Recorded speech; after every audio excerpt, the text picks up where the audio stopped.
All right, scholars, welcome back to lesson 2, where we are going to delve a little bit more into the coordinate plane and how to identify points on a circle and start to inject a bit of trigonometry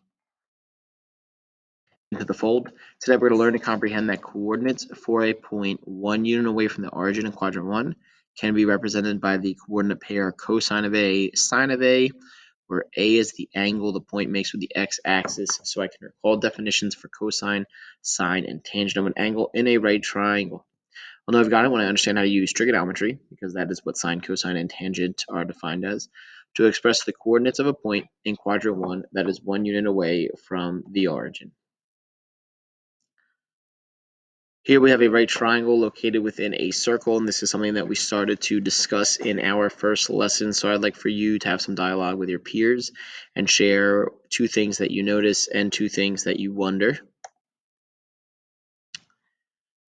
As I said before, I'm not necessarily sure of where you've come from in terms of your background knowledge. So I'm going to go a little in depth here. Cosine, sine, and tangent are functions that we use with a right triangle to determine the ratio of side lengths when given a particular angle. In this case, we've been provided the angle A as our input value. Place a little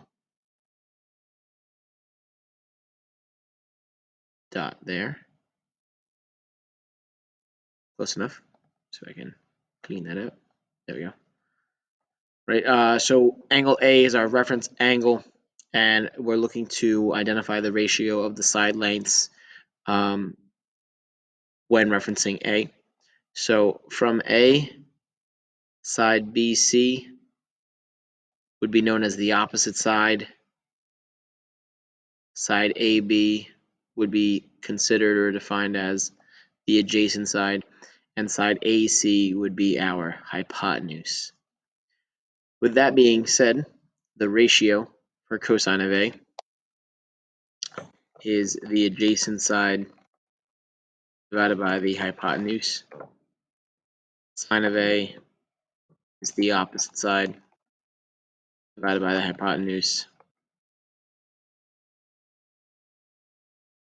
And tangent, like I said, I'm not sure of where you've come from, but we can rewrite tangent as the ratio of sine divided by cosine, which means that we are going to have the opposite divided by the adjacent side.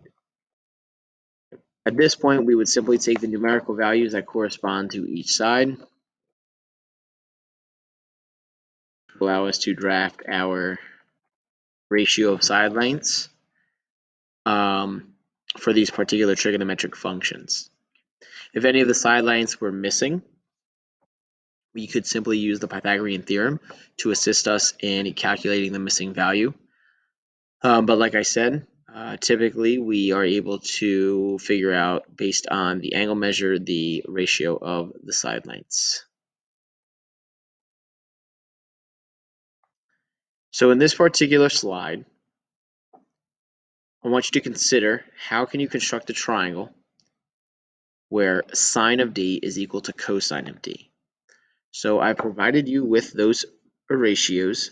So I'd like for you to think, what does it mean, both numerically and trigonometrically, if cosine and sine were to be equal?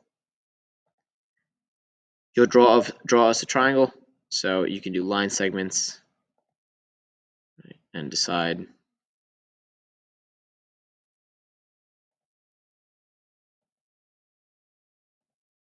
I'm not sure if that's the right angle, but make sure that you're satisfying this, right? Angle E is the right angle. So you should be able to select, there we go, label. I want to label that point E, if that's my right angle. I'm not necessarily sure. I don't think it really is. Could be wrong. After you've done that, I would like for you to consider what the value of tangent D would be for the triangle. The good thing is you're constructing a triangle on a unit chart, so every length, no, go back. Right, every crosshair to crosshair would be a length of 1. So it should be relatively easy to count. I don't suggest making everything a diagonal. I would try to work with horizontal and vertical lines accordingly. Right, this example would not be valid according to these constraints. Which brings us, right, from our own construction on the coordinate plane to a circle with coordinates. So as you can see, we have point H, point G, which is the origin, and point I. And I'd like for you to determine what the values of cosine, sine, and tangent are. You are definitely missing a value. So you are going to need to either watch the beginning of this video where I stated how you could possibly identify that value. That's the only way you can probably really do it. You might want to label this particular graph. I will update it so it's labelable. Okay. So we have here a base triangle that we're going to work off of, and then over the next two slides we're going to manipulate the sizes of that triangle. So we're going to create similar triangles and observe what is happening to these ratios for cosine, sine, and tangent. So nothing out of the ordinary here. Okay, we have our horizontal distance, we have our vertical height, we have a hypotenuse, all reference to angle D.